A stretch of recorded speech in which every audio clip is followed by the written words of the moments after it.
I think now's probably the time, if I'm an investor, now's probably time to get money out of banks and into assets like property or equities or whatever it may be, because now with interest rates sort of at a point where we should start to see them come down, I think we should, a few things need to get put in line, but I think we should start to see a run in markets. I think there is an added level of complexity to commercial. I think you probably need be a bit more careful in what you're buying. Investors that are looking to get into the market, what would you be your parting advice to them? You need to be super diligent on your research. Look at what's out there, whether it's making sure that the product's the right size, it's tenable. It needs to make sense to you as well. Yeah, total sense. Not just looking on market. I think developing relationships with the right people is also very important. All right, today I'm here with Aaron Gravias. Aaron, great to be chatting today and welcome. Appreciate it. Beautiful. Thanks for getting me on. Aaron, we were talking for 15, 20 minutes before we started and I thought, let's get the cameras rolling. Sure. Aaron, we've been friends for probably going on a few years. Quite a while, actually. Yeah. I think I knew of you probably like beforehand, and then sort of the last couple of years we sort of probably got a bit closer. Yeah, definitely. And I was good friends with your brother as well for quite a while. Yeah, fantastic. Well, obviously we've grown closer over the years. Our industries have started to intertwine, and although traditionally I'd always been more on the residential side and you'd been more on the commercial side, I guess today the land, and probably more so in recent years, the landscapes have changed. Massively. From taxes to affordability to just genuinely the different stock that's available on the market. So I found myself, starting to make the turn about 3-4 years ago. And on the podcast with Oscar, I was mentioning that I'd bought the properties in Hastings, which perhaps we can talk about later. But maybe from your end, tell us a bit about perhaps why you chose commercial in the first place. For me, it became pretty obvious. I think what I started to see probably 5 years ago was the appetite for residential as investments was just getting really bad. Residential Tenancy Act was getting harsher and harsher in favour of tenants. You go to VCAT, you lose probably 9 times out of 10. Rates, land tax, insurance, all those sorts of things were just creeping up. And if you got a rental property that's a resi that returns, $800 a week, it's 40-odd thousand a year, 10 to 15 grand of that's getting chewed up by outgoing. So your net return is like getting really bad. So the math just wasn't really adding up anymore. So I guess for me, when I decided to move into development, the decision was kind of based on where my money was better put as like as an investment. Because if we're going to retain stock, if I build 10 commercial warehouses and I retain 2, for example, I want the 2 to perform as best as possible. So I guess that was where it started for me. And over that was probably started looking 5 years ago. And I think in those 5 years, we've, industrial, which is the property that we're sort of focusing on, has outperformed resi in like pretty much every metric. So for the foreseeable future, we'll probably stay on that path until maybe it flips or the climate changes or whatnot. Sure. Yeah, definitely. I find that very interesting as well. Like, although property development is primarily your sort of cash flow business, at the end of the day, like, not many people realize that you actually retain the stock and you're actually in the investment as well, along with the clients. Yeah, of course. So, I mean, it's always like an ongoing debate of like, if I build 10, how many we're going to keep, how many we're going to sell. We want to get the cash out to move on to the next, but then don't want to sell them all. I mean, selling them all is a bigger tax event. And then as well, we want to get that capital growth upside over the years. If we sell them all for $1 today, in 5-10 years, hopefully they're worth $2 and want to get some of that upside with it. So it's always like a... Definitely. Yeah. And a lot of people, like a lot of my clients, they also think like they want to develop, but they're thinking development as a cash flow type business, which it is, which is which is horrible. You need to be, and that's what I preach as well. Like, it's a buy and hold game as well. Like, you want to be holding assets, and even as a developer, it's interesting to hear that. Yeah, it's something that you do as well. Yeah. So it's just about keeping skin in the game, and I think even for us, when we even sell the product, it gives a lot of confidence to buyers, knowing that we're keeping quite a bit You're of it as well. invested in the project as well. Sure, yeah. Absolutely. And let's say somebody is comparing residential versus commercial. Like traditionally residential, you'd see it as potentially a bit more safer, a bit more, let's call it of a novice investment, whereas commercial is seen as a bit more complex. Perhaps the implications of maybe getting a tenant or getting a loan is a bit more difficult. What would you say for people weighing up perhaps a first investment? I think it's so many variables to the question. Like there's so many different sectors within each as well. So resi, you've got houses, townhouses, apartments, units, and a whole bunch of things. And commercial, you've got industrial, office, retail, childcare, medical. There's a whole bunch. Let's say stuff, industrial right? then. Yeah. Industrial versus just an established property or just a house or something. Yeah, I mean, my current preference is industrial. I think the most common misconception is sort of the LVRs that are needed to buy industrial property. Everyone thinks you need a 30 or 40% deposit to do it, and it's just no longer true anymore. Was that the case previously? Is that why it's got the connotation? I think more prevalent. We've going back more than 5 years ago, probably. Okay, you so need 5 to 10 years ago, quite a while ago, and beyond. Yeah, before my time, but that's my understanding of it. Okay, cool. Whereas now, I think the banks are offering products that mirror sort of residential. So 80% LVRs. Interest rate wise, what would people be looking at perhaps in terms of you get a commercial loan? It might be half, or something? half a percent more. Yeah, Sure. I think we got some commercial loans at the moment that are low 6. Sure. So yeah, it's pretty standard for the big banks.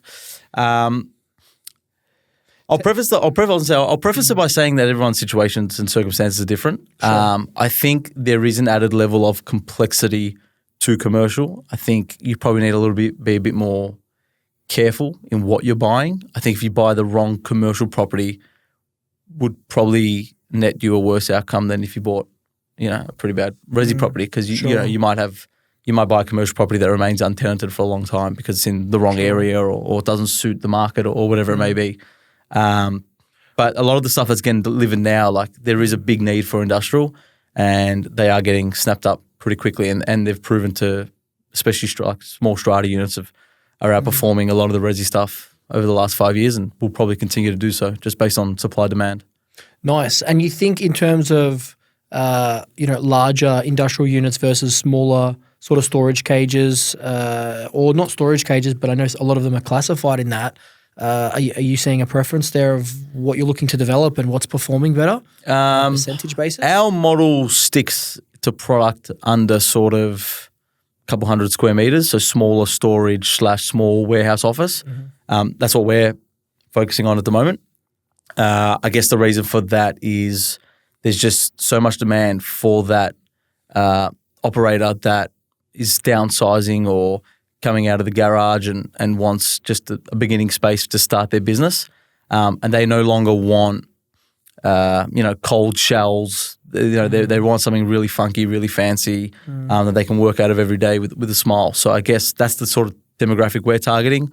There is take up for both smaller and larger stuff, just in different capacities. A lot of your guys, are they owner-occupying or are they investing it? Or both. Okay. Both, yeah. And the type of purchases that you've got at the moment, is that demographic changed? Is it, previously I feel like it was old wogs buying these sorts of things. Yeah, I think in the time I've been doing it, which is, we're just over 3 years now, probably not, but yeah, if you look at over a 10-year landscape, yeah, definitely it's gone from heavy industry to now you're getting more small trade, e-commerce. We had we got creative agency, that sort of stuff. So cool. Yeah, anything that's sort of moving out of an office space. They want a bit of storage with a bit of office. So it's a nice substitute to an office space, would you say?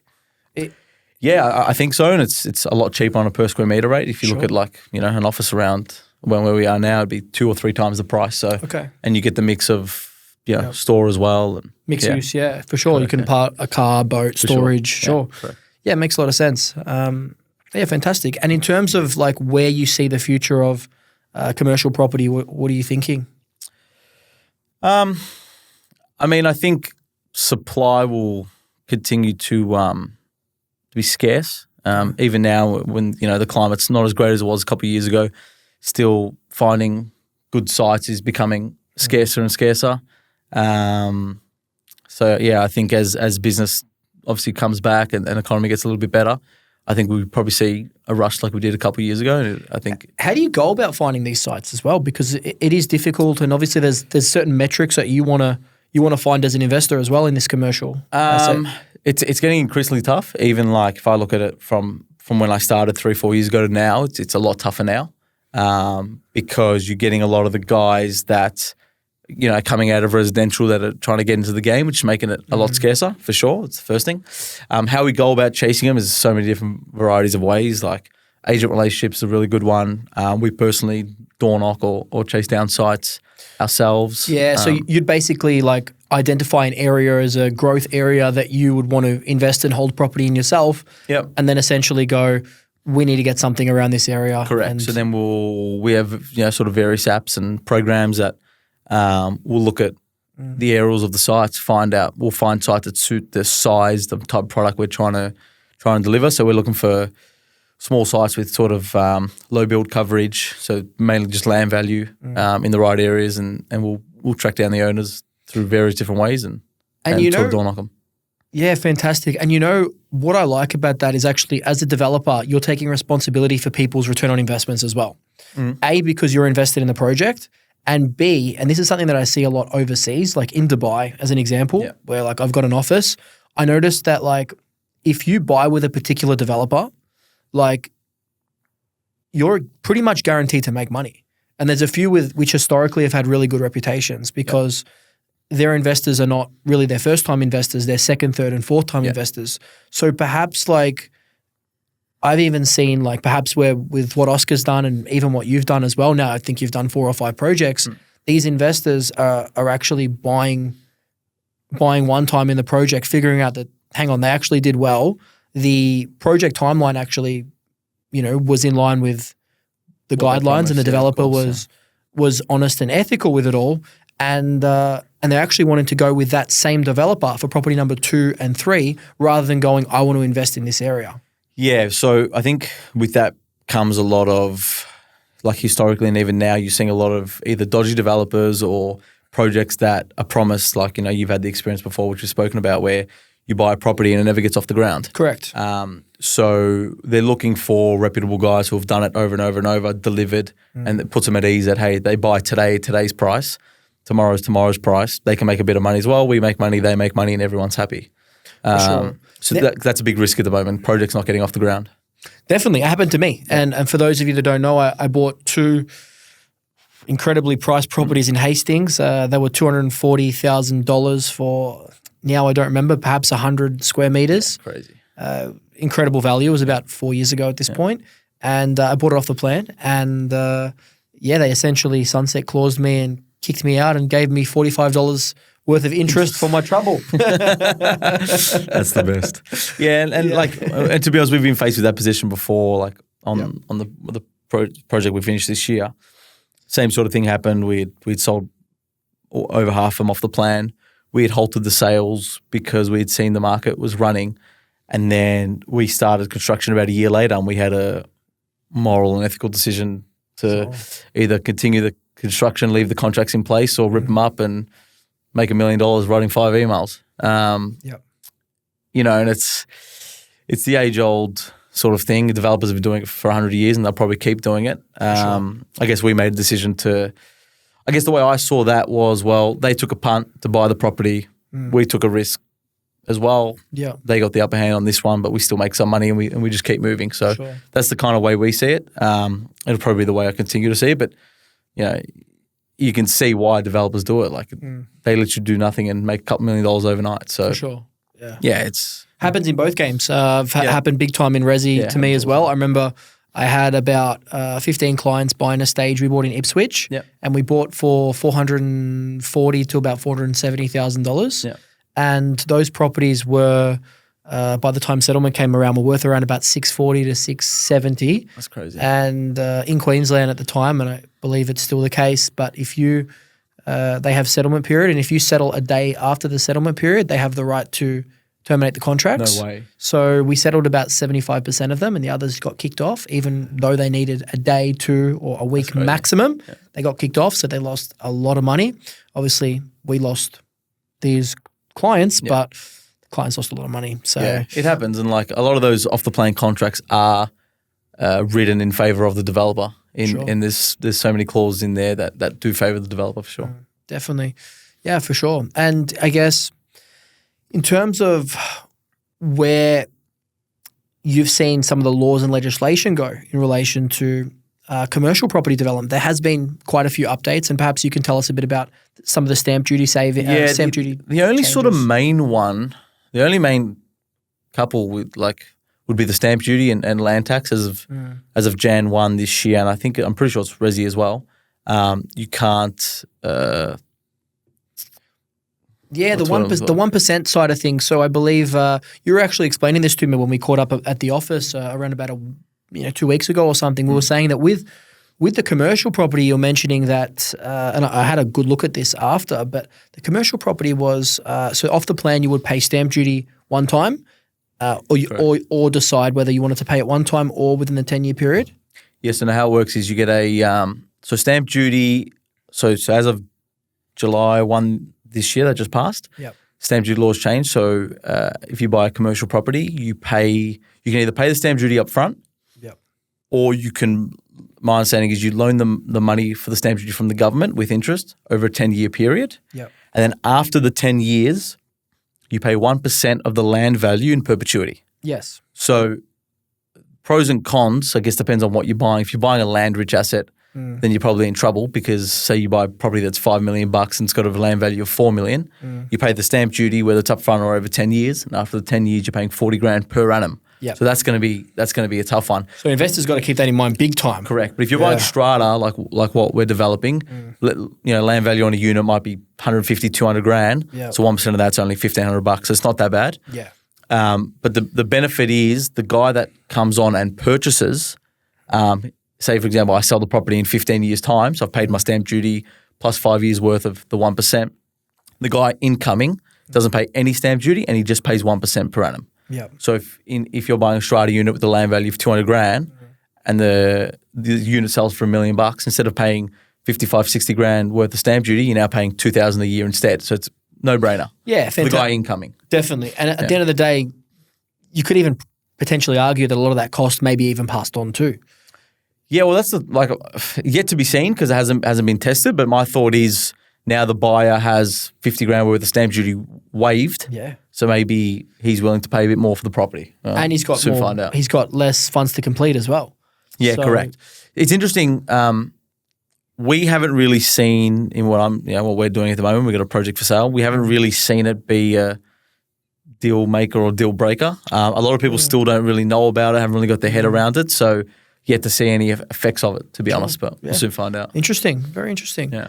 Fantastic. And I guess before your commercial property career full on, I know previously you were in the entertainment and hospitality nightclub game, and perhaps you guys did very well in that, and then you got out. Perhaps you want to talk a bit about that? Yeah, I mean, we did from just before I turned 19, so I was 18 at the time and ran until I was 24 or 25, so I did like 6 or 7 years. Into that? My brother was a DJ, and he had some friends who had experience running clubs, and I guess we partnered with them and leveraged our network and their experience to start a brand called Fashion Fridays. Or continue on. It was kind of had some previous run before we jumped on, and started that with literally like $2,000 each. Was the smallest investment of my life. Nice. And that's how we kind of started and went really well, and ran on to all the other clubs. And what I'm interested in is like, was any of that you did there, was that like, that would have taught you a lot of business skills and like managing money, and the other part of it would probably be around actually building the capital to start investing as well. Like, is that? Yeah, so I think like that played a huge role in getting me off the ground for sure. Like, it was a really good business and generated a lot of money. So it allowed me to then, even get like my first 100 grand and go and do something. I feel like that was a pivotal point, making the first 100K. Sure. Once you're young, 19, 20, you got 100K, like that's when you start playing, start investing and doing other things. So I didn't have 100K at 19. Yeah, that's killer. That was probably pretty pivotal. Yeah. making money sort of early on and being able to deploy. I remember seeing you at like 19 in Northcote. You're driving your Mercedes and that. I'm going, shit. Yeah, so it was like that was a good time. Nice. Fantastic. I guess that industry teaches you a lot. Like you smarten up real quick. I was a naive kid at the time, man. Like I had no idea there was, Yeah. And the situations are going there too. I mean, you have fights. You've probably got some crazy stories. Insane. Yeah, go on for hours. Like, yeah. It's if you'd asked me if the industry was still where it was, like it's gone through like a really hard patch at the moment. Back then, I would have advised anyone like you got 5-10 grand, like you want to make some money, like that's a really good route to take. Yeah. I think now as a young kid to get in that industry and get a foot in is like probably literally borderline impossible. It's just the way the market's gone. It's so tough. Why is that? There's not enough patrons out on a weekend? Yeah, or? I think just the way kids are going out these days is just different. Like they're still going out and spending money, but they're doing it in different ways. Like I think if you wind the clock back 5-10 years, were 19, 20-year-old kids eating out at fine dining restaurants and things like that? Probably not. Like I know I wasn't. Yeah, no. And I feel like these days kids are spending money on things like that. Just even I feel like TikTok trends make, if you're a kid in your mid-20s and you go out, it like frowns upon you. Whereas back then it wasn't like that.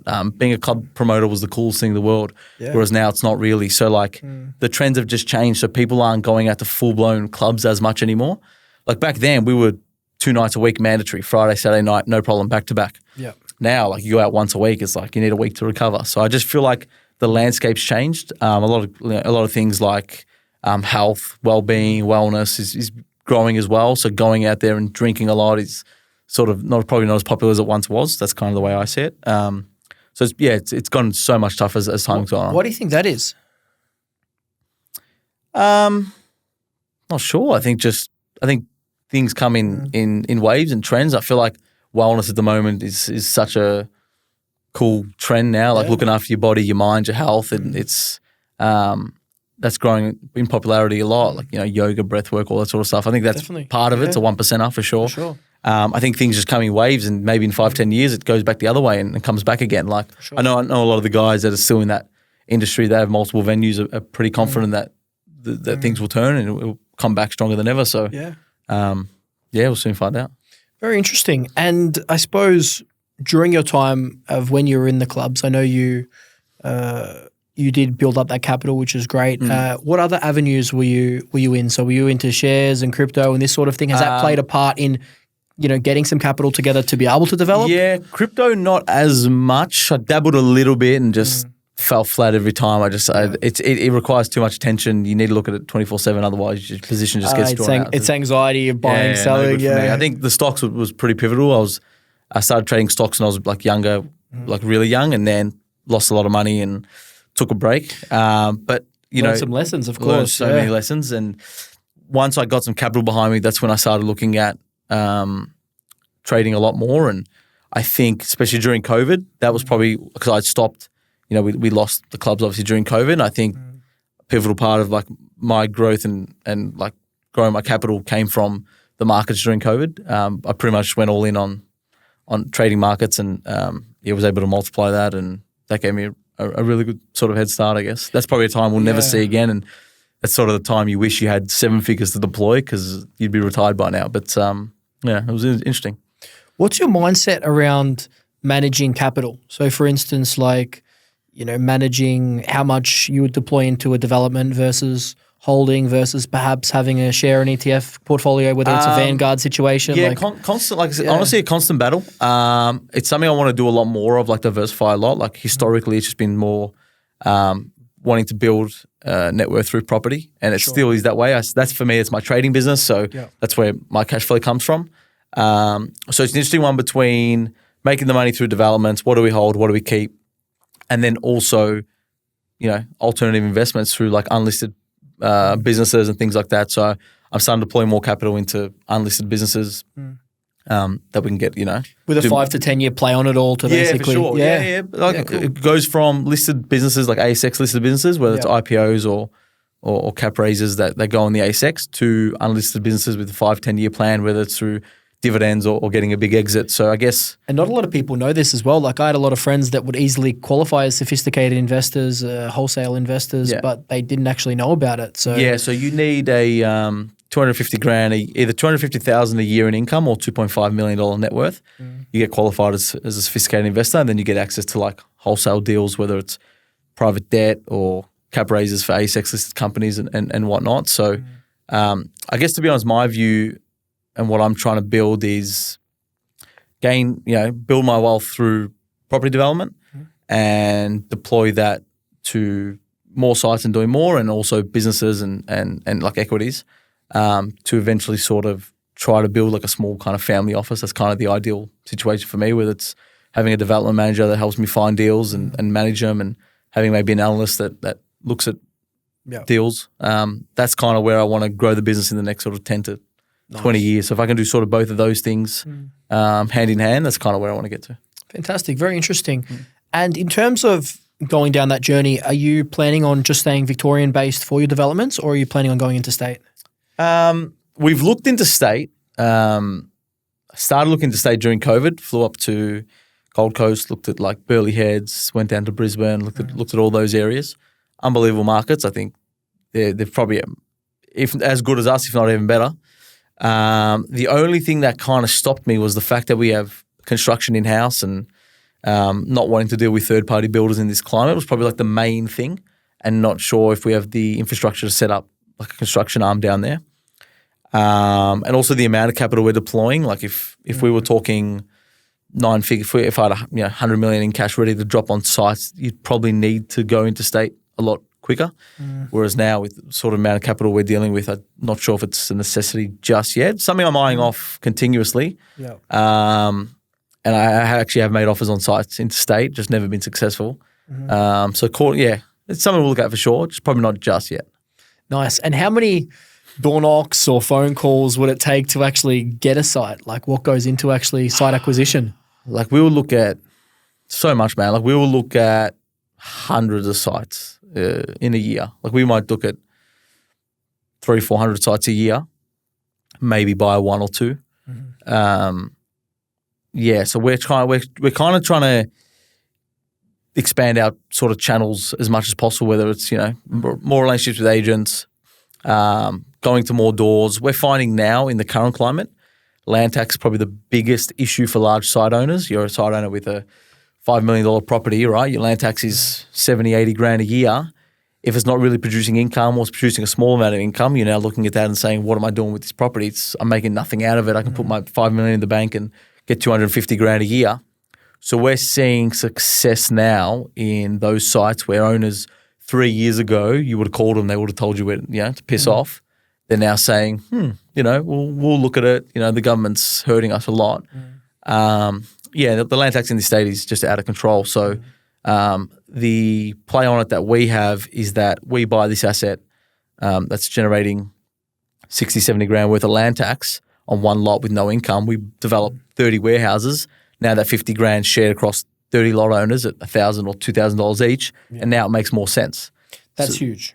So that's kind of what we're seeing a lot of now. We're seeing a lot. The land tax is crazy. You need to actually have a small strata size, because if you don't, you're gonna get killed. Correct. So the larger the site is with less build coverage and smaller amount of income relative, like as a percentage, they're getting harder and harder to hold. And even if you're super wealthy, I mean, a lot of these guys own a bunch of properties.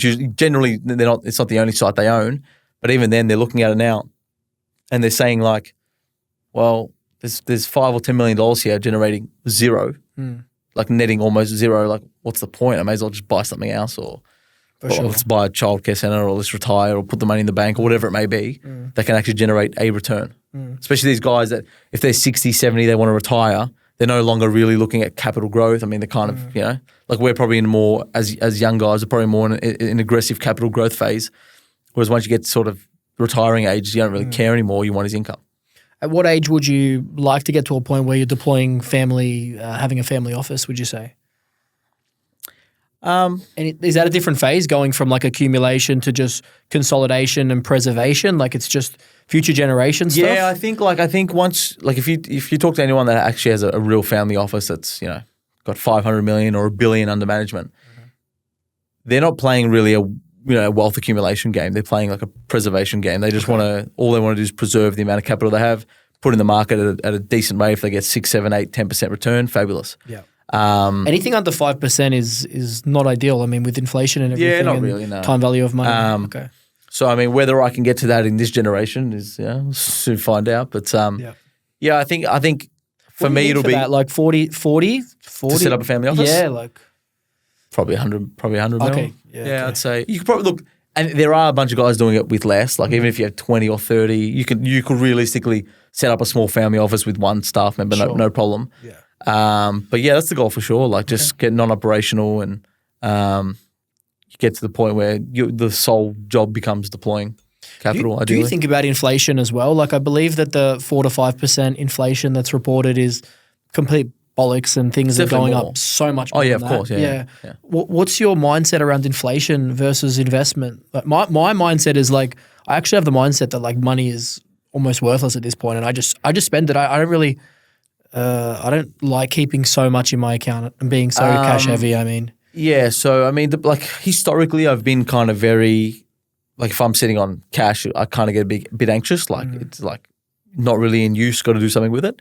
In this sort of climate, it's kind of a lot more chill. If you have money in the bank, it's kind of okay. Like markets aren't really moving, so you can try and spend a bit of time and get a bit more picky. Like I think now, like I'm looking at the real estate markets, having heavy in cash is probably super ideal right now because there's deals to be done if you've got the cash. So it's probably not as probably not it's as okay bad. at this point. I think so. But perhaps if you had cash, if you had money in cash for the last 3-4 years, you're so far behind. It's not even funny. Yeah. So I think it becomes timing as well. At some points, cash is good. At other points, it's not. I think now's probably the time. If I'm an investor, now's probably time to get money out of banks and into assets like property or equities or whatever it may be, because now with interest rates sort of at a point where we should start to see them come down, I think we should. A few things need to get put in line, but I think we should start to see a run in markets. So. Like I'm thinking if I'm an investor, I think like property in Melbourne or Victoria has performed pretty poorly over the last couple of years.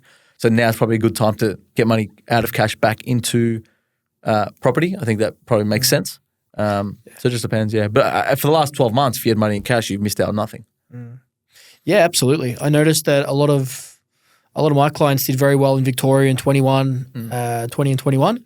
And hasn't really done much since. Correct, and the other states just took off. I think we're now the third last state in terms of like median house price. I think we're only more expensive than Hobart and Northern Territory, I think.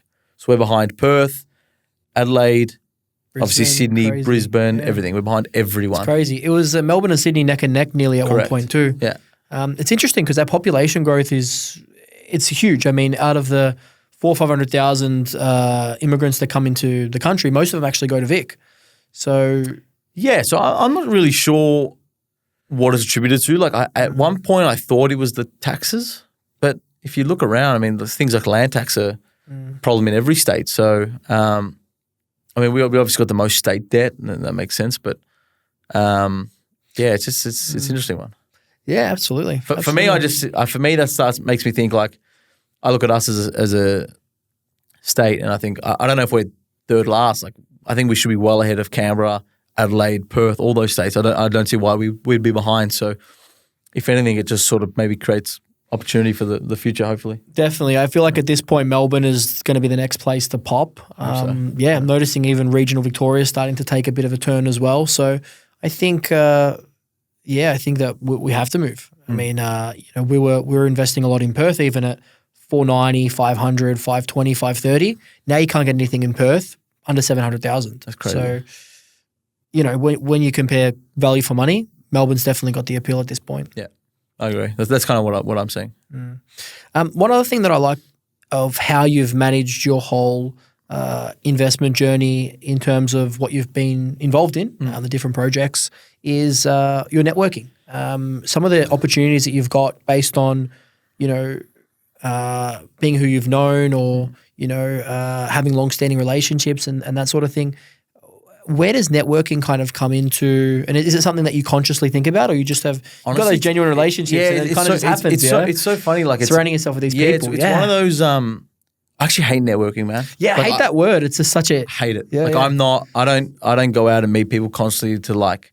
It's very inorganic. It's a value exchange. It's better, more so a value exchange. It's not my thing. Yeah. I think maybe like if you'd asked me 5 years ago, I was probably a lot more like trying to get out there and meet new people and things like that. But now I just that doesn't do it at all for me. Like honestly, it's just genuine connection, genuine relationships. Like I met a lot of people, especially like the entertainment industry. If there's one thing that was really good, it was like you meet some of the best and worst people you ever met in your life. But the positive sides of it is, I mean, you met a lot of people and you network and. You know, I just remain always open to things and whether that's like working with other people or just listening and having chats. Like obviously I talk about business a lot. So you talk about business with enough people, you generally find a common interest and maybe there's something to be done. So I never close the book on anyone really. And I think just being genuine and not like doing good business, not burning people and having integrity is probably like the most important. I think people can see through bullshit a lot and they can see you through you trying to, get a sort of a false relationship just for business benefits and never be myself. I'm just not that way inclined. Like if I don't like you, I will never progress a relationship. I don't care enough to sure. So that's something I've never, especially the last few years, I've put almost zero emphasis on. Just really natural relationships. Yeah. Fantastic. Yeah, that's the best. And for anybody out there that's thinking about, networking, it's not. It's such an ugly word, I would say. It's more just genuine relationships and it's like for like and over time you build trust and rapport and respect through a track record and these sorts of things happen organically. So there's nothing worse than like you meet someone and the first question they ask you is like, oh, so what do you do for a living, mate? And it's like, piss off, honestly. You know what I mean? It's like, not my style. Circling back to commercial, actually, now I do own a few commercial assets. I should stop calling it commercial. I should be specific and call it residential. Sorry, industrial. Welcome, by the way. Sorry? Welcome, by the way. Thank you, sir. So I finally got in after Hastings burnt me and Oakley burnt me, etc. So I'm in, which is great. So basically mezzanine. So in terms of the rental rate per square meter, like are we calculating it on a total square meter of the whole property? Generally. Okay. Generally. And I get asked this question quite a bit. Like we don't really have a set rate for ground floor and a set rate for mezz. Okay. It's kind of just a package deal. Sure. We just work on total square meters. Now let's talk about, we were trying to work out the yields the other day at my office. I remember we were comparing residential properties versus commercial properties, which was good. It was a fun experiment. Of course. Because, obviously at the end of the day, like we want to make sure that, properties that we're putting in front of people are going to be as good as possible and they're going to perform. And I guess it was very interesting to run the side-by-side comparison on the commercial properties that perhaps you had in your portfolio versus some of the residential properties that we had. Yeah. Perhaps maybe we could talk about some of the things that people should take into account when buying commercial property from a holding perspective, and not talking about the gross rental, but actually the net rental of both. Yeah, so when we look at commercial, generally when we talk yields, we're talking net. So it's like, it's 5% yield. It's a net yield. So it's net of rates, insurance, all sort of taxes, body corp, whatever it may be, water rates. Whereas when they look at resi, it's generally a gross yield. So they say it's 5% yield, but then they don't consider insurance, rates, land tax, or et cetera, et cetera. So when you actually put them side by side, and obviously there's various cases, and some resi might yield higher than some industrial, whatever it may be. But if you look at it side by side, like we did when we were talking about it, if you take out all the expenses, generally the industrial property will net higher than a resi property on just a sort of general basis, just because the tenant is paying all of those outgoings. So, to run some real numbers, we might have a industrial unit that leases for $35,000 a year, that you might pay sort of $800,000 for example. But the only expense you have will be land tax, which sometimes you can pass on to the tenant, depends if it's a commercial lease or a retail. But assuming you don't, that's your only cost, which will be on a single holding basis, $975. So you net $34,000 in your pocket. Whereas with a resi property, say you pay that same, $800,000, whatever it may be, and it nets $35,000 a year. Once you minus rates, insurance, if there's a body corp, water, land tax, all that sort of stuff, you might net $25,000 a year. And that's what people don't really take into consideration when they're looking at yields. So that was interesting experiment. Certainly, it's important to look at the big picture. Yeah, and I'm not even sure why it's like that. I don't even know why. Sorry to cut you off. I'm not even sure why it gets looked at that. Whereas Resi's always spoken about in gross terms, and industrial always net. Well, I guess the flip side of industrial is you've actually got your council rates, your water rates, your body corporate, arguably your land tax, your insurances. Yeah.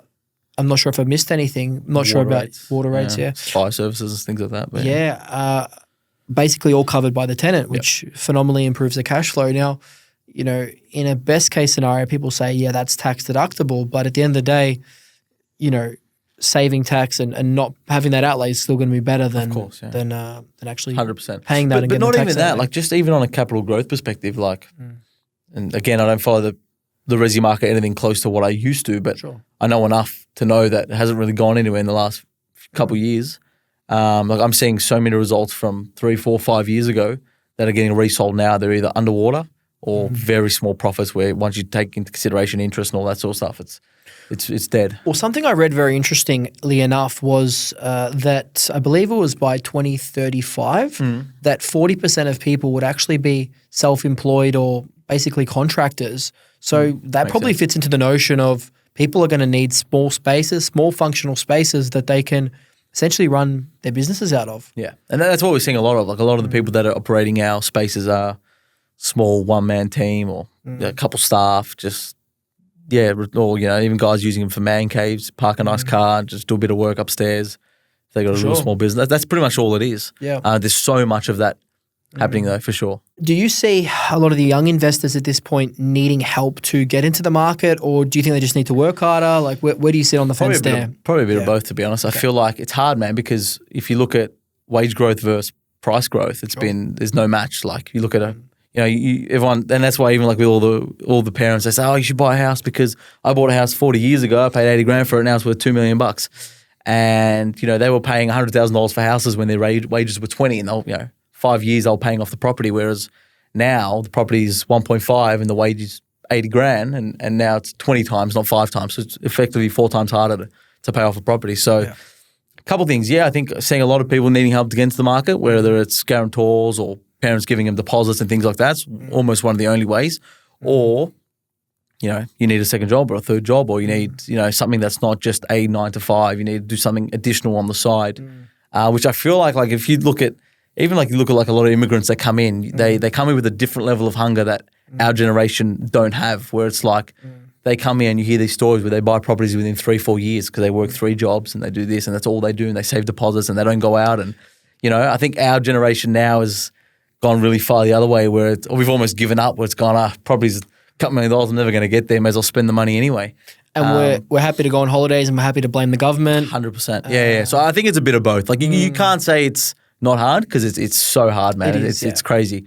But I think if you want it hard enough, there's definitely ways to do it. You just got to get creative. I think that route of going to uni, getting a job, getting a graduate, becoming a grad, and making 60, 70 grand a year, like obviously, nothing against it, but I just feel like you take that route, it becomes a lot harder. I think you need to really get creative and do something on your own accord if you want to get that jump, provided that's what you want. For sure.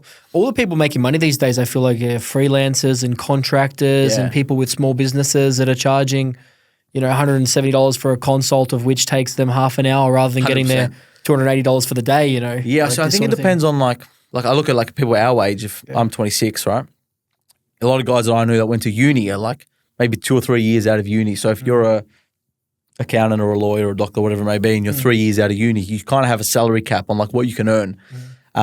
Whereas if you started a business at 18, you're now 8 years in and you can have a really established business. And the problem is that the asset prices are going up so hard and fast and quick that these guys that are earning these wages, they literally just can't keep up. And unless you really take a senior role at a big company and earn hundreds and hundreds of thousands of dollars, it's very, very tough. And I'm seeing an increasingly amount of people that want to make that jump and do something.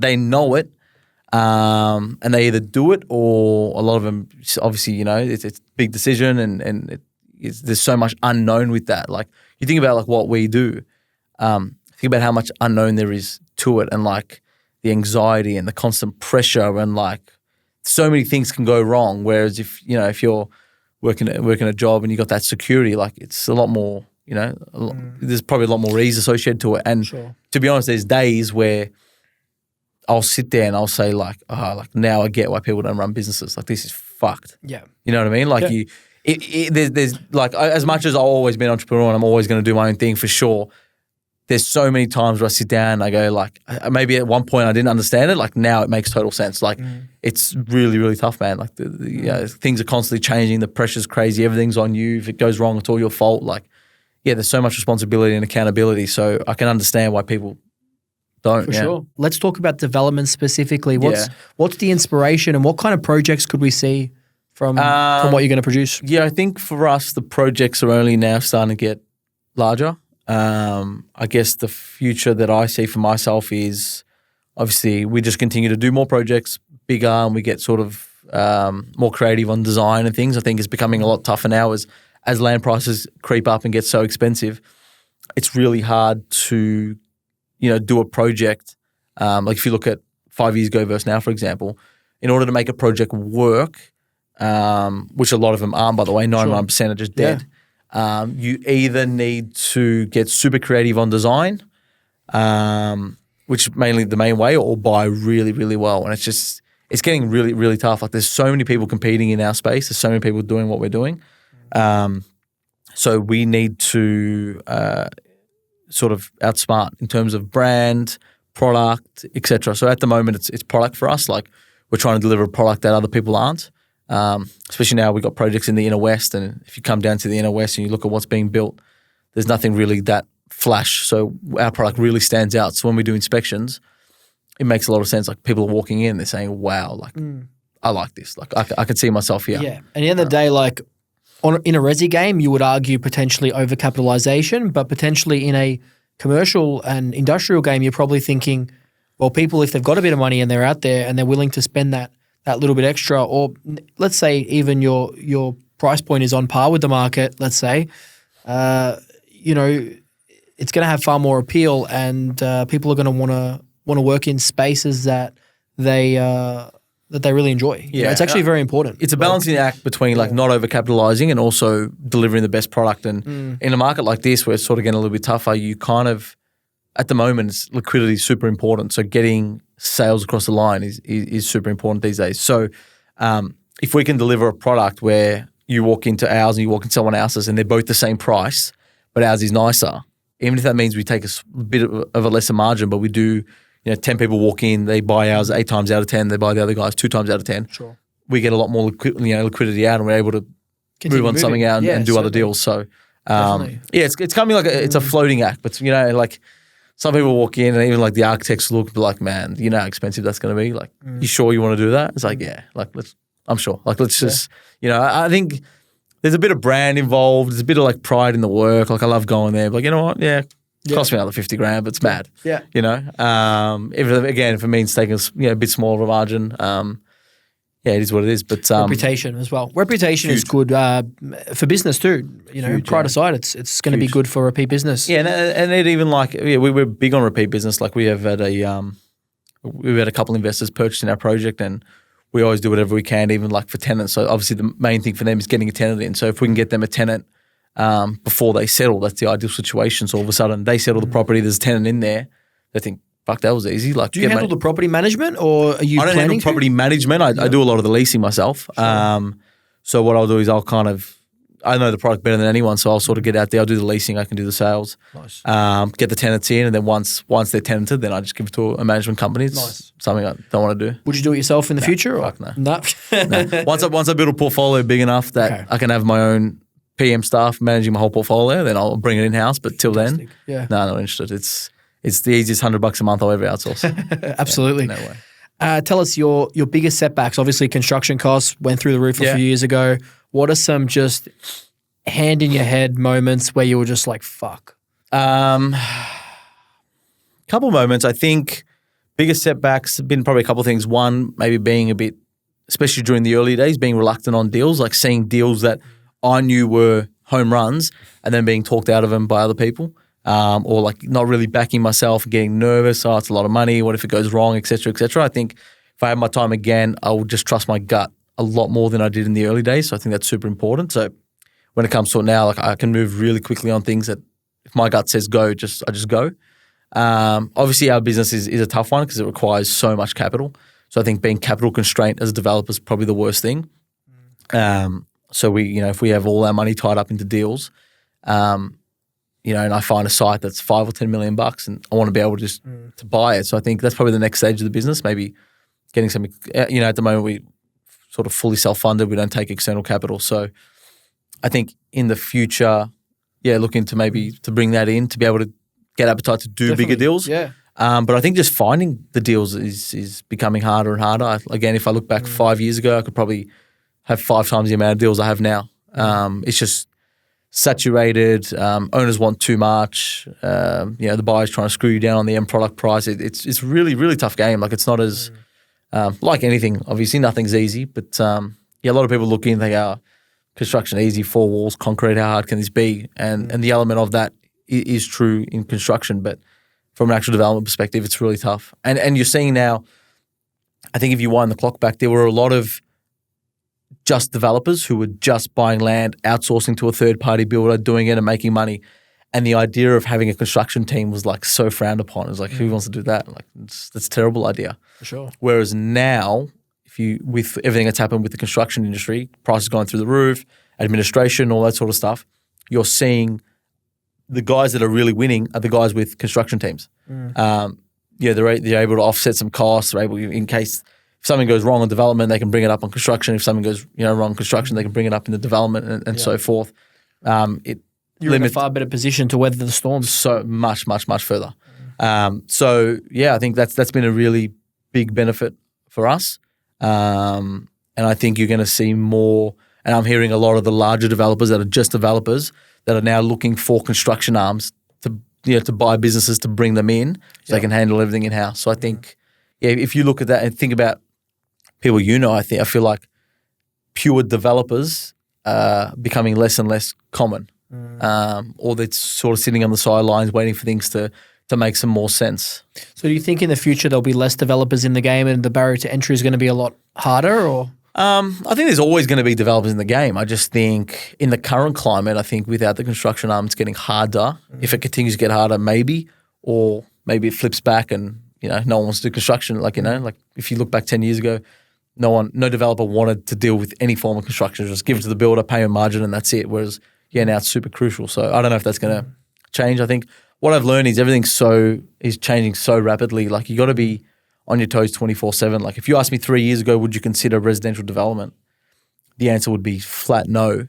And as time's progressing, still not something I'm looking to do just yet. But if the tide changes and money goes back into resi, maybe that's a play. So we're not totally against it. Like I looked at my first resi deal literally last week and almost wrote an offer. It wasn't a development. It was like buying a large block of units, all separately titled, and then renovating them, selling them down. Just sort of a different strategy. But I think we're just keeping our ear to the ground and seeing what's out there. We're just as long as there's money to be made and there's deal flow, we'll look at anything. So we're opening up the gates a little bit more. Whereas previously we were just like nothing but industrial.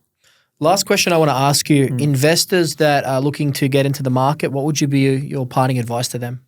I think would be research through and through. I think not enough investors do enough research on the areas, or they trust people they talk to. They might talk to a broker or a real estate agent or a buyer's agent, whatever it may be, and they kind of just trust. I think you need to be super diligent on your research. Look at what's out there, whether it's making sure that the product's the right product, the right size, it's tenable. It needs to make sense to you as well. Yeah, total sense. And I feel like and buyers are getting better at that.